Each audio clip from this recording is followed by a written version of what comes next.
Hey guys, ഇപ്പം നമ്മൾ കണ്ടിട്ട് കുറേ അല്ലേ. സോ വേറെ ഒന്നുമല്ല, എനിക്ക് ഒരു സ്ട്രൈക്ക് കിട്ടി. എന്ന് വെച്ചാൽ കോപ്പിറൈറ്റ് സ്ട്രൈക്ക് അല്ല, സോങ്ങിൻ്റെ ഒരു കോപ്പിറൈറ്റ്. സോ ചാനലിന് വലിയ സീനൊന്നുമില്ല. ഏതായാലും നമുക്ക് ഇനി ഒരു പുതിയ വീഡിയോ ഇപ്പം തുടങ്ങാം. സോ ബേസിക്കലി ഞാൻ ഇന്ന് വന്നേക്കുന്നത് ഒരു 2 വീക്സ് ഈ വീഡിയോ ഷൂട്ട് ചെയ്യുന്ന ഒരു 2 വീക്സ് മുന്നേ ചെയ്തൊരു വർക്കാണ്. എനിക്ക് ചെയ്യാൻ പറ്റിയില്ല, എക്സാംസ് ക്ലാസ്സോ അങ്ങനെ പോയി ടൈം. ഇപ്പോഴാണ് ഷൂട്ട് ചെയ്യാനുള്ള സമയം തന്നെ കിട്ടുന്നത്, എഡിറ്റ് ചെയ്യാതില്ല. സോ നമ്മുടെ ബേസിക്കലി നമ്മൾ ചെയ്യുന്ന വർക്ക് എന്താണെന്ന് വെച്ചാൽ ഫുള്ളി ഒരു ബ്ലാക്ക് പാൻസ് ആണ്.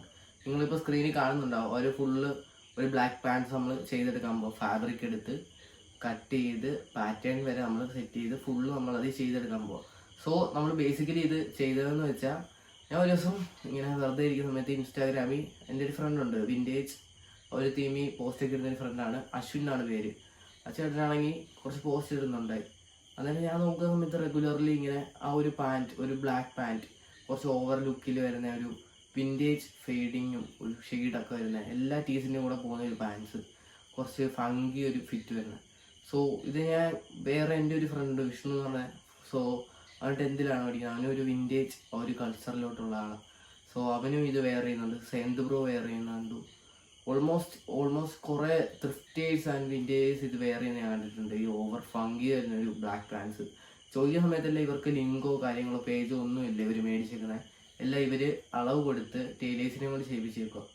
സോ ഞാൻ തിങ്ക് ചെയ്തപ്പോൾ ഞാൻ ആദ്യം വിചാരിച്ചു ഒരു ടൈലറാണ് എടുത്തുകൊണ്ട് ഇത് അളവൊക്കെ പറഞ്ഞാൽ ഒരു അളവിനുള്ള ഒരു പാൻസ് കൊടുത്ത് അതിനനുസരിച്ച് ചെയ്യാണ്. സോ പിന്നെ ഞാൻ തിങ്ക് ചെയ്തു, എൻ്റെ കയ്യിൽ ഒരു മെഷീനും ഉണ്ട്, പിന്നെ എനിക്ക് സ്റ്റിച്ചിങ് അറിയാം. So let's make.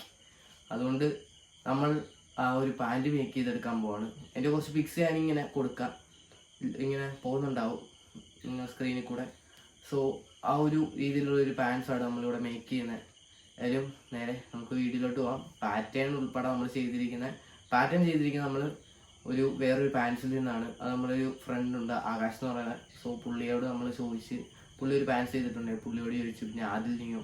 സോ അവരൊക്കെ എടുത്തു. നമ്മളിങ്ങനെ കുറച്ച് ഓപ്ഷൻസ് എടുത്ത് ഓൾമോസ്റ്റ് ഒരു 10 ഡേയ്സ് എടുത്താണ് നമ്മൾ ഈ ഒരു പാൻസ് ചെയ്തിരിക്കുന്നത്. ഇത് കട്ട് ചെയ്യാനൊരു 2 ഡേയ്സ് എടുത്തു, സ്റ്റിച്ച് ചെയ്യാനൊരു 2-3 ഡേയ്സ് എടുത്തു. സോ ഓൾമോസ്റ്റ് അത്രയൊക്കെ എടുത്തിട്ടുണ്ട്. പിന്നെ ഈ വീഡിയോ ഷൂട്ട് ചെയ്യുന്നത് നൈറ്റ് ടൈമിലാണ്. സോ നൈറ്റിലെ കുറച്ച് സൗണ്ട്സ് ഇങ്ങനെ ബേഡ്സോ ആ ഒരു സൗണ്ട്സ് ഒക്കെ ഉണ്ടാവും. സോ അതൊക്കെ ഒന്ന് ക്ഷമിക്കാം, നമുക്ക് വരുന്ന ടൈമിൽ അത് ഡെവലപ്പ് ചെയ്തെടുക്കാം. സോ എനിവേ നമുക്ക് നേരെ പാൻ മേക്ക് ചെയ്യുന്ന വീഡിയോട്ട് പോകാം. ബൈ.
ചെയ്യുന്നതൊക്കെ. ഓൾമോസ്റ്റ് 10 days അടുപ്പിച്ചെടുത്തിട്ടുണ്ട്. ഓൾമോസ്റ്റ് 10 days പ്ലാനിങ്, ഡ്രോയിങ്, പിന്നെ ഇത് pattern making, so everything. So ഏതായാലും നിങ്ങൾക്ക് വർക്ക് ഇഷ്ടപ്പെട്ടെങ്കിൽ പറയുക. പിന്നെ നമ്മൾ പോക്കറ്റ്സിന് അവിടെ കുറച്ച് ഡിസ്ട്രസിങ് ഫീൽസ് ഒക്കെ കൊടുത്തിട്ടുണ്ട്. നോർമലി നമ്മുടെ ഒരു ഫോർമാൽ ഫിറ്റ് വരുന്ന പാൻസിൻ്റെ കൂട്ടല്ല, കുറച്ച് നമ്മുടെ ഒരു ബ്രാൻഡിൻ്റെ എക്സ്ട്രാ കുറച്ച് വർക്ക്സ് കൊടുക്കുന്നുണ്ട്. സോ നമ്മൾ കൊടുത്തിട്ടുണ്ട്. പിന്നെ ഈ വീഡിയോ ചെയ്ത് കഴിഞ്ഞാൽ വേറെ കുറച്ച് ഷോർട്സും കൂടി ഇതിൻ്റെ കൂടെ ആഡ് ആക്കുന്നുണ്ട്. സോ ഈ പാൻസ് ഞാൻ ചെയ്ത് കഴിഞ്ഞാൽ കുറച്ച് അധികം മിസ്റ്റേക്സ് വന്നു. സോ അതിനെ ഡെവലപ്പ് ചെയ്യാൻ പിന്നെ സ്റ്റിച്ച് ചെയ്തു. റിപ്പ് ചെയ്തിട്ട് കുറച്ച് ഏരിയാസ്, പോക്കറ്റ് ഏരിയ സൈഡ് വരുന്നത് നിങ്ങൾ കാണുന്നുണ്ടാവും. ആ ഒരു ഏരിയാസിൽ കുറച്ചൊരു എക്സ്ട്രാ സ്റ്റിച്ചിങ് വരുന്നുണ്ട്. സോ അതൊക്കെ ഞാൻ റിമൂവ് ആക്കി പിന്നെ ഞാൻ സ്റ്റിച്ച് ചെയ്തു. അതൊരു 2 weeks 1 week എന്തോ കഴിഞ്ഞിട്ടാണ് ഞാൻ പിന്നെയും ചെയ്തത്. സോ അത് ഇന്നിരുന്നാണ് ചെയ്തത്. ഈ വീഡിയോ ഷൂട്ട് ചെയ്യുന്ന ആ ഒരു ഡേ ആണ് ഞാൻ ചെയ്തത്. രാവിലെ മോർണിംഗ് ടൈമിലാണ് ചെയ്തത്. അത് ഞാൻ റിപ്പ് ചെയ്തിട്ട് അത് അവിടെ സ്റ്റിച്ച് ചെയ്തു. പിന്നെ അത് വിട്ട് കുറച്ച് ബട്ടൺ ഏരിയ, സിബ് ഏരിയ അവിടെ കുറച്ച് ഡിസ്ട്രസ് ഫീൽ കൊടുത്തു. ഈ സിബിൻ്റെ ആ ഒരു ഏരിയ വരുന്നിടത്ത് ഞാൻ ഇപ്പുറത്തെ സൈഡിലായിരുന്നു ഓപ്പണിങ് കൊടുത്തത്. ശരിക്കും ജീൻസിനൊക്കെ വരുന്നത് ഇപ്പുറത്തെ സൈഡിലാണ്. സോ അത് കൺവേർട്ട് ചെയ്ത് ഇപ്പുറത്തെ സൈഡിൽ കൊടുത്ത് അവിടെ ഒരു ഡിസ്ട്രസിങ് ഫീൽ കൊടുത്തു. പോക്കറ്റ്സിനും അതിന് ഡിസ്ട്രസിങ് ഫീൽ കൊടുത്തപ്പോഴത്തേക്ക് ഓൾമോസ്റ്റ് സെറ്റായി വന്നു. സോ അങ്ങനെയൊക്കെ നമ്മൾ കുറച്ച് കാര്യം എക്സ്ട്രാ ആഡ് ചെയ്തിട്ടുണ്ട്. സോ അതിൻ്റെയും കൂടെ ഞാൻ വീഡിയോ ഇതിൽ ആഡ് ചെയ്യാം. സോ എനിവേ അടുത്തൊരു ഐഡിയാസ് ഉണ്ട് മനസ്സിൽ, അത് വിട്ട് തന്നെ നമുക്ക് വരാം. സോ അടുത്തൊരു വീഡിയോ ആയിട്ട് വരാം. ഇതുവരേക്കും ബൈ ഗൈസ്.